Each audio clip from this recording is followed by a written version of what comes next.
როდესაც რეგიონების მოსახლეობის სამედიცინო სერვისებით უზრუნველყოფაზეა საუბარი, უპირველესად, რა თქმა უნდა, მნიშვნელოვანია, რომ გამართული იყოს გადაუდებელი მედიცინის მომსახურება. ეს არის კრიტიკულად მნიშვნელოვანი რეგიონებში და ბუნებრივია ეს გულისხმობს მათ შორის ისეთ განვითარებას და გაუმჯობესებას, რომელიც უკავშირდება ინფრასტრუქტურას.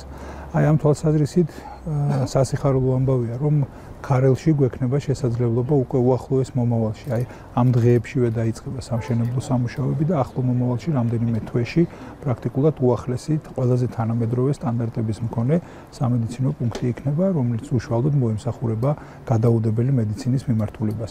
ეს მნიშვნელოვანია რეგიონის უზრუნველყოფისთვის, მთლიანად რეგიონის უზრუნველყოფისთვის სამედიცინო სერვისით, ხარისხიანი სამედიცინო სერვისით და ბუნებრივია, რომ ეს გეგმა სამომავლოდაც გაგრძელდება ყველა რეგიონი, ვიდრე არ იქნება დაფარული სწორედ ყველაზე თანამედროვე საუკეთესო ხარისხის სამედიცინო სერვისით. აღნიშნული ცენტრის მშენებლობა იმით არის მნიშვნელოვანი, რომ სადაც ახლა განთავსებულები არიან, საჭიროებდა რეაბილიტაციას. რა თქმა უნდა, ახალი ცენტრის მშენებლობა ხელშეუწყობს როგორც დასაქმებულ პერსონალს ადგილზე, ასევე ჩვენ მოქალაქეების გამოძახების დროის შემცირებას.